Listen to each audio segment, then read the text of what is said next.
ഒടുവിൽ 13 ദിവസത്തിന് ശേഷം തൽക്കാലത്തേക്കെങ്കിലും പോലീസിനെ ഭയക്കാതെ മാളത്തിന് പുറത്തിറങ്ങാം എന്ന നിലയായിരിക്കുന്നു രാഹുൽ മാങ്കൂട്ടത്തിന്. സ്ഥിരം ലൈംഗിക കുറ്റവാളിക്കെതിരായ രണ്ടാമത്തെ ബലാത്സംഗ പരാതിയിൽ അയാൾക്ക് മുൻകൂർ ജാമ്യം ലഭിച്ച ദിവസമാണിന്ന്. തദ്ദേശ തെരഞ്ഞെടുപ്പിന്റെ രണ്ടാം ഘട്ടമായ നാളെ പാലക്കാടെത്തി പ്രതി വോട്ട് ചെയ്തേക്കും എന്നാണ് സൂചന. പാർട്ടിയിൽ നിന്ന് പുറത്താക്കിയ രാഹുൽ മാങ്കൂട്ടത്തിനോട് അനുഭാവം പ്രകടിപ്പിച്ച് KPCC അധ്യക്ഷൻ സണ്ണി ജോസഫ് രംഗത്തെത്തിയതും ഇന്ന് ശ്രദ്ധേയമായി. വേട്ടക്കാരന് വെളിച്ചത്തേക്ക് വഴിയൊരുങ്ങുമ്പോഴും അയാളെ അപഹാസ്യമായി പിന്തുണച്ചതിന് അകത്തായ രാഹുൽ ഈശ്വർ പോലീസ് കസ്റ്റഡിയിൽ തുടരുകയാണ്. എല്ലാം വിശദമായി നോക്കാം. ആദ്യം RDX റാപ്പ് കണ്ടുവരാം. രാഹുൽ മാങ്കൂട്ടത്തിനെതിരെ കേരളത്തിനു താമസിക്കുന്ന 23-കാരിയാണ് രണ്ടാം ബലാത്സംഗ പരാതി നൽകിയത്. വിവാഹ വാഗ്ദാനം നൽകി ലൈംഗികമായി പീഡിപ്പിച്ചെന്നാണ് പരാതി. ഹോം സ്റ്റേയിൽ വെച്ച് രാഹുൽ അതിക്രൂരമായി പീഡിപ്പിച്ചെന്നാണ് പെൺകുട്ടിയുടെ മൊഴി. കേസിൽ ഇരുഭാഗത്തിന്റെ വിശദമായ വാദം കേട്ട ശേഷമാണ് തിരുവനന്തപുരം പ്രിൻസിപ്പൽ സെഷൻസ് കോടതി രാഹുൽ മാങ്കൂട്ടത്തിന് ഉപാധികളോടെ ജാമ്യം നൽകിയത്.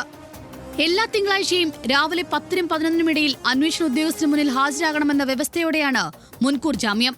അന്വേഷണ ഉദ്യോഗസ്ഥന് രാഹുലിന്റെ അറസ്റ്റ് രേഖപ്പെടുത്തിയതിനു ശേഷം ജാമ്യത്തിൽ വിടാം. ലൈംഗിക പീഡനവും ഗർഭഛിദ്രവും അടക്കമുള്ള ആദ്യ പരാതിക്ക് പിന്നാലെയാണ് രാഹുലിനെതിരെ മറ്റൊരു പെൺകുട്ടിയുടെ രണ്ടാം പരാതി കൂടി വരുന്നത്. KPCC പ്രസിഡന്റ് ലഭിച്ച പരാതി പിന്നീട് സംസ്ഥാന പോലീസ് മേധാവിക്ക് കൈമാറുകയായിരുന്നു. ഇതാണ് രാഹുലിനെ പാർട്ടിയിൽ നിന്ന് പുറത്തേക്ക് നയിച്ചതും. മുൻകൂർ ജാമ്യം ലഭിച്ചതോടെ കഴിഞ്ഞ 13 ദിവസമായി ഒളിവിൽ കഴിയുന്ന രാഹുൽ മാങ്കൂട്ടത്തിൽ നാളെ പാലക്കാട് പൊങ്ങിയേക്കുമെന്നാണ് സൂചന. RDX rap news Malayalam.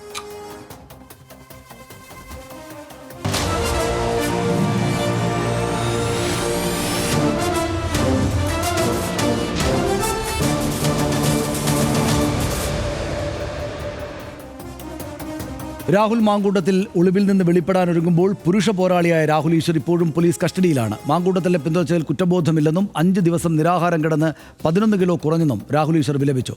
പ്രാഥമിക അംഗത്വത്തിൽ നിന്ന് പുറത്താക്കിയിട്ടും രാഹുൽ മാങ്കൂട്ടത്തോട് അനുഭാവം വിടാതെയാണ് KPCC പ്രസിഡന്റ് സണ്ണി ജോസഫിന്റെ പ്രതികരണം. നമുക്ക് എല്ലാ പ്രതികരണങ്ങളും കാണാം. 11 കിലോ കുറഞ്ഞു. അങ്ങനെ ആ ഡോക്ടർ പറഞ്ഞത് തീർന്നില്ല. ദിലീപിന് വേണ്ടി ഞാൻ ഫൈറ്റ് ചെയ്തു. എനിക്ക് വേണ്ടി മീഡിയ പറയണം. ഞാൻ ദിലീപിന് വേണ്ടി ഫൈറ്റ് ചെയ്തു. എനിക്ക് വേണ്ടി നിങ്ങൾ മീഡിയക്കാര് പറയണം. ഒന്ന്, ഞാൻ ഫോട്ടോ ഇട്ടിട്ടില്ല സുഹൃത്തെ. അതൊരു വെൽ ഡ്രാഫ്റ്റഡ് പെറ്റീഷൻ ആയിരുന്നു കേട്ടോ. അതിന്റെ പിന്നിൽ ലീഗൽ ബ്രെയിൻ ഉണ്ടെന്ന് എനിക്കറിയാം. ഞാൻ വായിച്ചു. എൻ്റെ അടുത്ത് അതിന്റെ കോപ്പിയുണ്ട്. പേരില്ലെങ്കിലും അഡ്രസ് ഇല്ലെങ്കിലും അതിന്റെ ഉദ്ദേശം എനിക്കറിയാം.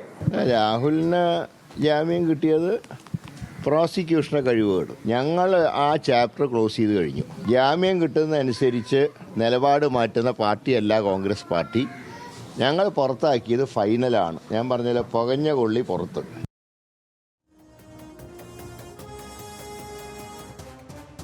മറ്റു കാര്യങ്ങൾ നമുക്ക് പരിശോധിച്ച് വരാം.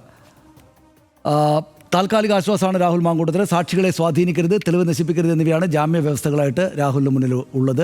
എല്ലാ തിങ്കളാഴ്ചയും അന്വേഷണ ഉദ്യോഗസ്ഥരുടെ മുന്നിൽ ഹാജരാകണമെന്ന് കോടതി വ്യക്തമാക്കിയിട്ടുണ്ട്.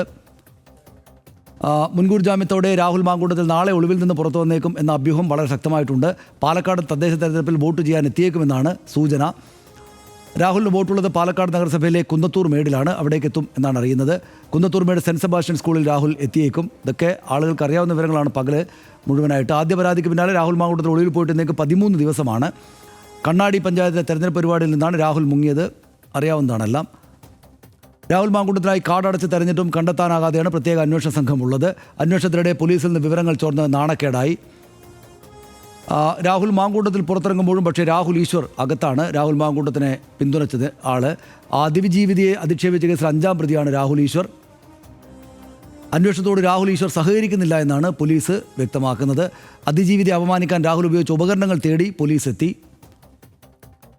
കോൺഗ്രസ് നേതാവ് സന്ദീപ് വാര്യരെ ഉടൻ അറസ്റ്റ് ചെയ്യില്ല എന്നാണ് പ്രോസിക്യൂഷൻ വ്യക്തമാക്കിയിരിക്കുന്നത്. പോലീസ് റിപ്പോർട്ട് വരുന്നവരെ അറസ്റ്റ് ചെയ്യില്ല എന്നാണ് കോടതിയെ അറിയിച്ചത്. അതിജീവിതയെ അപമാനിച്ച കേസിലെ 4ാം പ്രതിയാണ് സന്ദീപ് വാര്യർ. സന്ദീപിൻ്റെ മുൻകൂർ ജാമ്യാപേക്ഷ കോടതി തിങ്കളാഴ്ചയാണ് പരിഗണിക്കുക. ഇത്രയാണ് കാര്യങ്ങൾ. ഇതെല്ലാം എല്ലാവർക്കും അറിയാവുന്ന കാര്യങ്ങളാണ്. പകൽ മുഴുവൻ വാർത്തയിലൂടെ കണ്ടതുമാണ്. എന്താ തോന്നുന്നത് ഇന്നത്തെ ദിവസം? എനിക്ക് രാഹുൽ മാങ്കൂട്ടത്തിൻ്റെ കാര്യം പറയുന്നതിന് മുമ്പ് രാഹുൽ ഈശ്വറിന്റെ കാര്യം അതാണ് ആളുകൾക്ക് കൂടുതൽ കൗതുകം. എല്ലാവർക്കും കൗതുകം ഉണ്ടാവുന്നല്ലേ. അതായത് നോക്കൂ സനീഷേ, സത്യം പറഞ്ഞാൽ അത് ആളുകൾ വീണ്ടും വീണ്ടും ആവർത്തിച്ച് ചിന്തിക്കേണ്ട ഒരു കാര്യമാണ്. രാഹുൽ മാങ്കൂട്ടം നാളെ ഇപ്പോൾ പാലക്കാട് വന്ന് വോട്ട് ചെയ്യാൻ പോവുകയാണ്. നിശ്ചയമായി അദ്ദേഹം വരുമെന്നാണ് ഞാൻ കരുതുന്നത്. ഒരു അവസരമാണല്ലോ. അപ്പോൾ രാഹുൽ ഈശ്വർ ജയിലിൽ കിടക്കുകയാണ്. എന്തിനാണ് രാഹുൽ ഈശ്വർ ജയിലിൽ കിടക്കുന്നത്? അദ്ദേഹം ചെയ്തിട്ടുള്ള ക്രൈം എന്താണ്? രാഹുൽ മാങ്കൂട്ടം ഉപദ്രവിച്ചു എന്ന് പരാതി പറഞ്ഞിട്ടുള്ള ആരോപണം ഉന്നയിച്ചിട്ടുള്ള പെൺകുട്ടികൾക്കെതിരെ സംസാരിച്ചതിന് ലോകത്ത് എവിടെയെങ്കിലും ഇങ്ങനെ ഒരു കേസ് കേൾക്കുമെന്ന് എനിക്കറിയത്തില്ല. അപ്പം അതിവിചിത്രമായിട്ടുള്ള സ്വാതന്ത്ര്യ സമര പോരാട്ടമാണ്, പുരുഷന്മാർക്ക് വേണ്ടിയുള്ള സ്വാതന്ത്ര്യ സമര പോരാട്ടം എന്നാണ് രാഹുൽ ഈശ്വർ ഇക്കാര്യത്തിൽ തന്നെ സൂചിപ്പിക്കുന്നത്. ഇനിയിപ്പോൾ രാഹുൽ മാങ്കൂട്ടത്തിൻ്റെ കാര്യത്തിലേക്ക് വന്നാൽ രാഹുലിനെ സംബന്ധിച്ച് താൽക്കാലികമായിട്ടുള്ള ആശ്വാസമാണ് എന്നുള്ളതാണ് കരുതാനാവുന്നത്. പക്ഷേ അപ്പോഴും പ്രധാനപ്പെട്ട ചോദ്യങ്ങൾ ബാക്കി നിൽക്കുകയാണ്. നോക്കൂ, ഇത് ഏതെങ്കിലും തരത്തിലുള്ള ഒരു സാധാരണ വ്യക്തി, ഇപ്പം നമ്മളെപ്പോലെ മാധ്യമപ്രവർത്തകർ സമൂഹത്തോട് അങ്ങേറ്റം ഉത്തരവാദിത്തമുള്ള ആളുകളാണ്. പക്ഷേ അതിനേക്കാളേറെ ഉത്തരവാദിത്തം സമൂഹത്തോട് നിശ്ചയമായും ഉണ്ടാകേണ്ട, ഭരണഘടനയിലെ സമൂഹത്തോടുള്ള ഉത്തരവാദിത്തം തൊട്ട് സത്യം ചെയ്തിട്ടുള്ള ഒരു വ്യക്തിയാണ്. 13 ദിവസമായി അദ്ദേഹം എവിടെയായിരുന്നു എന്ന് ആർക്കും അറിയില്ല.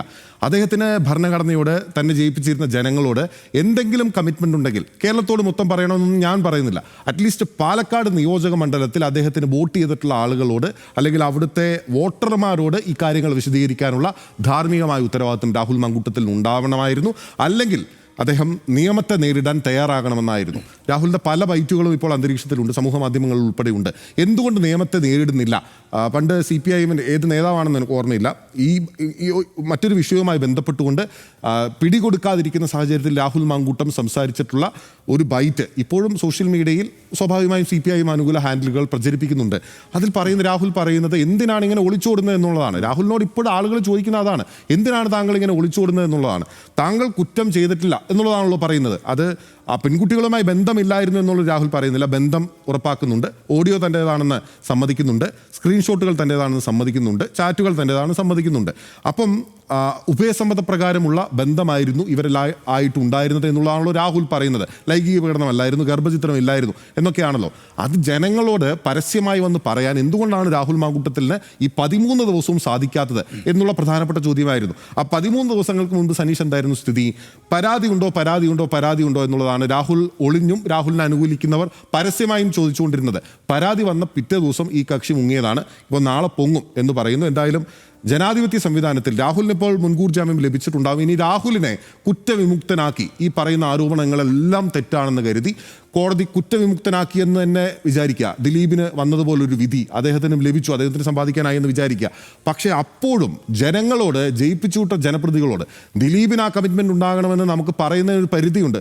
സമൂഹത്തെ പ്രതിനിധീകരിക്കുന്ന, സമൂഹത്തെ ഇൻഫ്ലുവൻസ് ചെയ്യാൻ സാധിക്കുന്ന ഒരു പ്രധാനപ്പെട്ട ഒരു കലാപ്രവർത്തകനാണ് എന്ന നിലയിൽ ഉത്തരവാദിത്വമുണ്ട്. പക്ഷെ അങ്ങേയറ്റം ഉത്തരവാദിത്തമുള്ള ഒരു പണിയെടുക്കുന്ന തീർച്ചയായും ഒരാളാണ് രാഹുൽ മാങ്കൂട്ടത്തിൽ. അപ്പോൾ എന്തായാലും രാഹുൽ മാങ്കൂട്ടത്തിൽ ഈ ചെയ്തത് ചതി തന്നെയാണ് എന്നുള്ളതും അത് ജനങ്ങളോട് വിശദീകരിക്കാതിരുന്നത് ചതിയാണ് എന്നുള്ളതാണ് എനിക്ക് തോന്നുന്നത്. ഒരു കാര്യം കൂടി പറയാം, ദിലീപിൻ്റെ കാര്യം പറഞ്ഞുകൊണ്ട് ഓർമ്മയിൽ വന്നതാണ്. ദിലീപ് കുറ്റവിമുക്തനാക്കപ്പെട്ട ഈ കോടതി വിധി വന്ന ദിവസം ദിലീപിനെ അനുകൂലിക്കുന്ന ദിലീപിൻ്റെ ആരാധകരായിട്ടുള്ള ലോകത്തുള്ള സകല ആളുകളും സന്തോഷിച്ചു. പക്ഷെ അതിൽ ദുഃഖിച്ച ഒരേ ഒരു മനുഷ്യനേ ഉള്ളൂ, അത് രാഹുൽ ഈശ്വറാണ്. രാഹുൽ ഈശ്വരൻ തന്നെ തുടങ്ങാനുള്ള എൻ്റെ കൗതുകം എനിക്ക് ഒഴിവാക്കാൻ പറ്റാത്തതുകൊണ്ട് ഞാൻ അതിൽ തുടങ്ങാം. ഞാൻ കഴിഞ്ഞ സാറിനോട് പറഞ്ഞിരുന്നു വേറൊരു ആർഡിക്സിൽ, അതായത് ഈ പഴയ മലയാള സിനിമകളിൽ നസീറും സത്യനൊക്കെ അഭിനയിച്ചിരിക്കുന്ന ആ കാലത്തെ സിനിമകളിൽ 2 ട്രാക്ക് ഉണ്ടാകും. ഒന്ന് വളരെ സീരിയസ് ആയിട്ട് നസീറോ സത്യനോ ഉള്ള ഈ നായകനും നായികയൊക്കെയുള്ള സീരിയസ് ട്രാക്ക്, മറ്റൊന്ന് അടൂർ ബാസിയും നമ്മുടെ ഇദ്ദേഹവും ബഹദൂറും ഒക്കെയുള്ള ഒരു കോമഡി ട്രാക്ക്. അതുപോലെയാണ് ഇപ്പോൾ ഈ സംഭവങ്ങൾ. അതായത് രാഹുൽ മാങ്കൂട്ടത്തിലൊക്കെ ഉള്ളത് വളരെ സീരിയസ് ആയിട്ടുള്ള കാര്യങ്ങളാണ്. കാരണം ഗർഭചിത്രം, സ്ത്രീകളെ പീഡിപ്പിക്കുക, അങ്ങേയറ്റം ഗൗരവതരമായിട്ടുള്ള കാര്യങ്ങളാണ്. പക്ഷേ ഇപ്പുറത്ത് അതോട് ചേർന്ന് തന്നെ ഒരു ട്രാക്ക് ഓടുകയാണ് അങ്ങേയറ്റം വലിയ കോമഡി.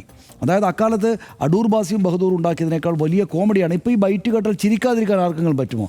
ദിലീപിനൊപ്പമാണ്, ഞാൻ ദിലീപിനൊപ്പമാണ്, നിങ്ങൾ പറയണം, ദിലീപിന് വേണ്ടി ജോലി ചെയ്തിട്ടുണ്ട്, അതുകൊണ്ട് മാധ്യമങ്ങൾ പറയണം എന്ന് പറയുന്നത് കേട്ടാൽ ഈ ഇത്രയും ഗൗരവതരമായുള്ളൊരു സംഭവത്തിൻ്റെ കൂടെയാണല്ലോ നമ്മളിതിനെ കാണുന്നതെന്ന് ഓർക്കുമ്പോൾ പോലും നമ്മൾ ചിരിക്കും. ആ കോമഡി ട്രാക്കിലെ നായകൻ രാഹുൽ ഈശ്വർ വളരെ നന്നായിട്ട് തന്നെ കാര്യങ്ങൾ ചെയ്യുന്നുണ്ട്. മറ്റൊന്ന്, രാഹുൽ മാങ്കൂട്ടത്തിന് ജാമ്യം കിട്ടി എന്നതാണ്. ജാമ്യം കിട്ടിക്കൊണ്ടുള്ള ഉത്തരവിനകത്ത് വളരെ ഗൗരവതരമായിട്ടുള്ള ചില കാര്യങ്ങൾ കോടതി സൂചിപ്പിക്കുന്നുണ്ട്. അതിലേക്ക് വരുന്നതിന് മുമ്പ് സണ്ണി വക്കീൽ ഇന്നും വന്നിട്ട് വീണ്ടും മലക്കം പറഞ്ഞു. ഇന്ന് ഈ കൊമ്പിലാണെങ്കിൽ നാളെ ആ കൊമ്പിലാണ്, തിരിച്ചും മറിച്ചും ചാടിക്കൊണ്ടിരിക്കുകയാണ് അദ്ദേഹം വളരെ പ്രഗത്ഭനായ ഒരു അഭിഭാഷകൻ കൂടിയാണ് എന്ന് അദ്ദേഹത്തിൻ്റെ ആരാധകരും ആളുകൾ പറയും. സാധാരണ ഇതിൽ അദ്ദേഹത്തിൻ്റെ ആരാധകരല്ലാത്ത ആളുകളും രാഷ്ട്രീയ എതിരാളികളും പറയും. പക്ഷേ അദ്ദേഹം പറഞ്ഞ ഒരു കാര്യം ഇന്ന് പൊളിഞ്ഞുപോയി. കാരണം ഇത് നോക്കൂ, ഇത് വളരെ വെൽ ഡ്രാഫ്റ്റഡ് ആയിട്ട് ലീഗലായിട്ട് തയ്യാറാക്കിയിരിക്കുന്ന ഒരു കംപ്ലയിൻ്റ് ആണല്ലോ എനിക്ക് അയച്ചിരിക്കുന്നത്. കോടതി ഇന്ന് പരിശോധിച്ചപ്പോൾ കോടതി ഉത്തരവ് എന്താ ഉള്ളതെന്നറിയോ?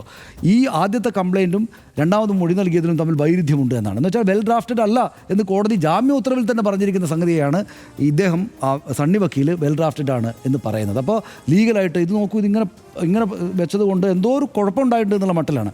സണ്ണി വക്കീലൊക്കെ വിചാരിക്കുന്നത് എനിക്ക് തോന്നുന്നു, അതായത് ഒരാൾ ലൈംഗിക ഉപദ്രവം നേരിട്ടു, അതിഭീകരമായിട്ടുള്ള പരാതി, ഒരു അതിഭീകരമായിട്ടുള്ള കുഴപ്പം, ഉപദ്രവം അവർ നേരിട്ടു, ലൈംഗിക പീഡനം നേരിട്ടു. ഒരു ചെറിയ പെൺകുട്ടി 23 വയസ്സ്, ഇപ്പോൾ 21ാമത്തെ വയസ്സിലാണ് നടക്കുന്നത്, നേരിട്ടു. അയാൾക്കെതിരെ തന്നെ സമൂഹത്തിലാകെ തന്നെ ചർച്ച നടക്കുകയാണ്, പരാതി വരികയാണ്, അയാൾ ഗർഭചിത്രം നടത്തി, അയാൾക്കെതിരെ ഇങ്ങനെ ഗൗരവതരമായിട്ടുള്ള ആക്ഷേപം വരുമ്പോൾ ഒരു പെൺകുട്ടി പരാതി എഴുതുമ്പോൾ വെൽ ഡ്രാഫ്റ്റഡ് ആകാൻ പാടില്ല എന്നാണ് KPCC അധ്യക്ഷൻ. എനിക്ക് ഈ കോൺഗ്രസിനെയും UDF-നെയും വിമർശിച്ചിട്ട് എനിക്ക് ഇഷ്ടമല്ല സത്യം പറഞ്ഞാൽ, എല്ലാ ദിവസവും ഇങ്ങനെ പറയുന്നത്. പക്ഷേ ഞാൻ പറയുന്നത് എന്താണ്, അങ്ങനെ വെൽ ഡ്രാഫ്റ്റഡ് ആയിട്ടല്ലേ എഴുതേണ്ടത്? 2 കൊല്ലത്തിന് ശേഷം ഇത്രയും മാത്രം സംഭവങ്ങൾ സമൂഹത്തിൽ നടക്കുമ്പോൾ 23 വയസ്സുകാരി ഒരു പെൺകുട്ടി, വിദ്യാഭ്യാസ പെൺകുട്ടി, നന്നായിട്ടല്ലേ ആ ടെക്സ്റ്റ് തയ്യാറാക്കേണ്ടത്. അല്ലാതെ സണ്ണി വക്കീലിൻ്റെ മുന്നിലെ ഉള്ള ഒരു ചിന്ത എന്ന് വെച്ചാൽ ഇങ്ങനെ പീഡിപ്പിക്കപ്പെടുന്ന പെൺകുട്ടികൾ വന്ന് അയ്യോ പ്രസിഡന്റ് എന്ന് പറഞ്ഞ് കരഞ്ഞ് കണ്ണീരൊലിപ്പിച്ച് അവർക്ക് ആവും വിധത്തിലൊക്കെ ഇങ്ങനെ പറഞ്ഞൊപ്പിക്കുന്നതാണോ വിചാരിക്കുന്നത്? ഇപ്പോൾ ദിലീപിൻ്റെ കേസ് നമ്മൾ പറഞ്ഞപ്പോൾ കഴിഞ്ഞ ദിവസം ഹർഷൻ ഇവിടുന്ന് പ്രധാനപ്പെട്ട ഒരു കാര്യം ചൂണ്ടിക്കാട്ടിയിരുന്നു. അതായത് ദിലീപ് എന്തുകൊണ്ട് ഇങ്ങനെ ഒരു ആക്ടിലേക്ക് പോയി എന്ന് പറയുമ്പോൾ പലരും ചൂണ്ടിക്കാണിക്കുന്ന കാര്യം, ദിലീപ് കരുതിയത് ഈ പെൺകുട്ടി ഇങ്ങനെ ഒരു ആക്ട് നടന്നാലുള്ള നിശബ്ദയാകും എന്നാണ്, പരാതിപ്പെടില്ല. അതുകൊണ്ട് ഒരാളും പരാതിപ്പെടില്ല. ഒന്നുകിൽ പോയി ആത്മഹത്യ ചെയ്യും, അല്ലെങ്കിൽ ജീവിതത്തിൻ്റെ ഇരുണ്ട മൂലയിലേക്ക് മിണ്ടാതിരുന്ന് അവിടെ ഇരുന്ന് കരഞ്ഞ് ബാക്കി ജീവിതം തീർക്കുമെന്നാണ്. വന്ന് പരാതി കൊടുക്കുകയും അതിശക്തമായിട്ട് 8 വർഷം നീണ്ടുന്ന പോരാട്ടം നടത്തുകയും ചെയ്യുന്നത് ദിലീപ് കരുതിയിരുന്നില്ല എന്നാണ് ദിലീപിനെതിരായിട്ട് കാര്യങ്ങൾ പറയുന്ന ആളുകൾ പറയുന്നത്. സണ്ണി വക്കീൽ ഇപ്പോൾ അത് തന്നെയല്ലേ ചൂണ്ടിക്കാണിച്ചിരിക്കുന്നത്. വെൽ ഡ്രാഫ്റ്റഡ് ആയിട്ടുള്ളൊരു പരാതി വരുന്നത് എന്താണ് തെറ്റ്? അതേക്കുറിച്ച് KPCC അധ്യക്ഷ പദവിയിൽ ഇരിക്കുന്ന ഒരാളിങ്ങനെ പറയാൻ പാടുണ്ടോ? ഇനി ഒരു വക്കീലായിട്ടാണത് പറയുന്നതെങ്കിൽ വെൽ ഡ്രാഫ്റ്റഡ് അല്ല എന്നിപ്പോൾ കോടതി ഈ ജാമ്യ ഉത്തരവിൽ ഇത്തരം കാര്യങ്ങൾ പറഞ്ഞതോടെ തെളിഞ്ഞില്ലേ? അപ്പോൾ ഈ വാക്കുകൾ പ്രയോഗിക്കുന്നതിന് എന്തിനാണ് ഇമാതിരി ഈ പരാതിക്കാരികൾക്കെതിരായിട്ടുള്ള നിലപാട് സ്വീകരിക്കുന്നത് എന്നത് വളരെ പ്രധാനപ്പെട്ടതാണ്. മറ്റൊരൊറ്റ കാര്യം കൂടി ഞാൻ പറയാം. ഇതിനകത്ത് പ്രോസിക്യൂഷൻ, സർക്കാരിൻ്റെ ഭാഗത്തുനിന്ന് ഇത്തരം കേസുകൾ നടന്ന പ്രോസിക്യൂഷൻ ഏത് കേസിലാണെങ്കിലും കുറേ കൂടെ ഗൗരവത്തിലൊക്കെ കാര്യങ്ങൾ കാണണം എന്ന് പറയാൻ എനിക്ക് തോന്നുന്നുണ്ട്. അവരുടെ ജോലി അവർ വൃത്തിയായിട്ട് ചെയ്യുന്ന ആളുകളാണ് എല്ലാ മനുഷ്യരും. ഈ ദിലീപിൻ്റെ കേസിലാണെങ്കിലും ഇത്തരം കേസുകളിലാണെങ്കിലും വളരെ വൃത്തിയായിട്ട് ചെയ്യുന്ന ആളുകളാണ്, വളരെ ഗ്രാഹ്യമുള്ള ആളുകളാണ്. ആദ്യ കേസിൽ ജാമ്യ നിഷേധം തന്നെയും വാങ്ങിയെടുക്കാൻ സാധിച്ചിട്ടുണ്ട്. പക്ഷേ ഇതിനകത്ത് ആദ്യത്തെ പരാതിയും രണ്ടാമത് മൊഴിയെടുത്തതിലൊക്കെ വൈരുദ്ധ്യങ്ങളാണ് കോടതി ഉത്തരവിൽ, ഞാനത് ഓടിച്ച് വായിച്ചു നോക്കി, ഉത്തരവിൽ ചൂണ്ടിക്കാണിച്ചിരിക്കുന്നത്. എങ്ങനെ ആ വൈരുദ്ധ്യങ്ങൾ വരുന്നു? ആ വൈരുദ്ധ്യങ്ങളില്ലാത്ത വിധം ഈ കുറ്റകൃത്യം കൃത്യമായിട്ട് തടയാനും കുറ്റകൃത്യം മനസ്സിലാക്കിയിട്ടുണ്ടെങ്കിലും അതിനെ വ്യക്തമായിട്ട് കോടതി നടപടികളിലേക്ക് കൊണ്ടുപോകാൻ ആ ഭാഷയിലൂടെ കാര്യങ്ങൾ കൊണ്ടുപോകേണ്ടത് എന്ന് എനിക്ക് നിയമത്തെക്കുറിച്ച് വലിയ ഗ്രാഹ്യമില്ലാത്ത, അവിടുത്തെ കാര്യങ്ങളെക്കുറിച്ച് ഏതൊരു ലേമാനുള്ള അറിവ് മാത്രമുള്ള എനിക്ക് തോന്നി. അങ്ങനെയല്ലോ ഇത് വേണ്ടത്. ഇപ്പോൾ കോടതി ആ ജാമ്യ ഉത്തരവിൽ കോടതി പ്രത്യേകമായിട്ട് പറയുകയാണ്, അങ്ങേയറ്റം ഗൗരവതരമായിട്ടുള്ള ഒഫൻസസ് ആണ് ഉള്ളത്, അങ്ങേയറ്റം ഗൗരവതരമായിട്ടുള്ള കുറ്റകൃത്യമാണ് ഈ നടന്നതായിട്ട് പറയുന്നത്. പക്ഷേ ഈ സംഗതികൾക്കകത്ത് വൈരുദ്ധ്യമുണ്ട് എന്ന് കോടതി ചൂണ്ടിക്കാണിക്കുകയാണ്. അങ്ങനെയുള്ള പരാമർശങ്ങളിലേക്ക് കൂടെ വന്നിട്ട് പിന്നെ ഈ ജാമ്യം കൊടുക്കാൻ പാകത്തിനുള്ള കാര്യമല്ലല്ലോ പ്രോസിക്യൂഷൻ്റെയും അന്വേഷണ സംഘത്തിൻ്റെയും ഭാഗത്ത് ഉണ്ടാകേണ്ടിയിരുന്നത് എന്നെനിക്ക് സാധാരണക്കാരൻ നിലക്ക് തോന്നി. അത് എനിക്കറിയില്ല എന്തുകൊണ്ടാണ് അതുണ്ടായത്. എന്നാലും നാളെ ഇപ്പോൾ ഏതായാലും സുസ്മേര വധനായിട്ട് തന്നെയായിരിക്കും അയാൾ വരിക എന്നാണ് ഞാൻ വിചാരിക്കുന്നത്. കാരണം അയാൾക്ക് ഈ തരത്തിലുള്ള ഇത്രമാത്രം വലിയ ആരോപണങ്ങൾ വന്നിട്ടും ഇയാൾക്ക് എന്തെങ്കിലും ആ തരത്തിൽ എന്താണ്, ഞാനത് നമ്മൾ സാധാരണയിൽ നമ്മൾ പറയുന്ന വാക്കുകൾ ഞാനത് പറയുന്നില്ല, ഇവിടെ അത് പറയാൻ പാടില്ല. അതുകൊണ്ട് ഞാൻ മോശാർത്ഥത്തിലല്ല പറഞ്ഞത്. എന്നാലും ഈ നാണമില്ലായ്മ, ലജ്ജയില്ലായ്മ, ഇത്ര വലിയ ആരോപണങ്ങൾ എനിക്കെതിരെ വന്നത്, ഞാൻ ഇത്ര വലിയ കുറ്റകൃത്യങ്ങൾ ചെയ്തല്ലോ എന്ന ലജ്ജയില്ലായ്മ ഇല്ലാതെ ഇയാൾ നല്ല ഉടുപ്പിട്ടിട്ട് നാളെ അതിലെ ചിരിച്ച് കയ്യും പൊക്കി പോകും വോട്ട് ചെയ്യാൻ എന്ന് ഞാൻ വിചാരിക്കുന്നു. അപ്പോഴും കോൺഗ്രസ് പുറത്താക്കിയതിന് ശേഷം പോലും ഈ കോൺഗ്രസ്സുകാരായിട്ടുള്ള ആളുകൾ ഇയാൾക്കൊപ്പം നടന്ന് അങ്ങോട്ടേക്ക് പോകുമോ, അനുഗമിക്കുമോ എന്ന ഒരു തോന്നല ഒരു എന്താണ് തോന്നലാണ് എനിക്കുള്ളത്. അത് ഉണ്ടാകുമെന്നാണ് എൻ്റെ ഉള്ളിലെ ഒരു സംശയാలు പറയുന്നത്. ഉണ്ടാകാതിരിക്കട്ടെ. റോഡ് ഉദ്ഘാടനം ചെയ്തപ്പോൾ സീനുകൾ ഉണ്ടാവും. അതെ. ആദ്യ ഒറ്റ കാര്യം കൊണ്ട് പറഞ്ഞു, ആദ്യ പരാതി ഇത്രയും ഗൗരവമായിട്ട് വന്നപ്പോൾ പോലും സിനിമാ നടികളടക്കം ഇയാളുടെ കൂടെ പോയി എന്ന് നമ്മൾ ഓർക്കണം. അപ്പോൾ നാളെയും ഒരുപക്ഷെ ആളുകൾ വന്നേക്കാം എന്നാണ് വിചാരിക്കുന്നത്. നമുക്കിത് അവസാന ഭാഗത്തേക്ക് കൊണ്ടുപോകാം. സ്ഥിരം കുറ്റവാളി എന്ന് മാത്രമല്ല, പോലീസിനോടും നിയമ സംവിധാനങ്ങളോടും തീരെ മമതയില്ലാത്ത ആളുമാണ് താനെന്ന് രാഹുൽ മാങ്കൂട്ടത്തിൽ തെളിയിച്ചു കഴിഞ്ഞു. ചാനൽ ചർച്ചകളിൽ പോലീസിനെതിരെ ഗീർവാണമടിച്ച രാഹുൽ ബലാത്സംഗ കേസിൽ പിടിവീഴുമെന്ന് ഉറപ്പായ ഉടനടി മുങ്ങി. ഒളിത്താവളങ്ങൾ മാറിയും അന്വേഷണം വഴിതെറ്റിക്കാനുമുള്ള ശ്രമം നടത്തി. യാത്രാപഥത്തിൻ്റെ തെളിവുകൾ നശിപ്പിക്കാൻ നോക്കി. ഇന്ന് ഈ നിമിഷം വരെ ഒളിത്താവളം വിട്ട് വെളിച്ചത്തേക്ക് വരാൻ മാങ്കൂട്ടത്തിൽ തയ്യാറായിട്ടില്ല. നാളെ ചിലപ്പോൾ വന്നേക്കാം. വാർത്തകൾ സൃഷ്ടിക്കാൻ സാമർഥ്യമേറെയുള്ള രാഹുൽ നാളെ പുറം ലോകത്ത് ഇറങ്ങിയാൽ പതിവ് പോലെ ചില ഗിമ്മിക്കുകൾക്കൊക്കെ ശ്രമിച്ചേക്കാം. പക്ഷേ 13 ദിവസം മുമ്പ് മാളത്തിലേക്ക് ഓടിയൊളിക്കും മുമ്പ് അയാളെ കണ്ട കണ്ണോടെയല്ല കേരളം ഇപ്പോൾ അയാളെ കാണുന്നത്. വെറുക്കപ്പെട്ട ലൈംഗിക കുറ്റവാളി എന്നത് മാത്രമാണ് വെളിച്ചത്ത് വന്നാലും അയാളുടെ മേൽവിലാസം. നിയമ സംവിധാനം അയാൾ അർഹിക്കും വിധം തുടർന്ന് അയാളെ കൈകാര്യം ചെയ്യട്ടെ.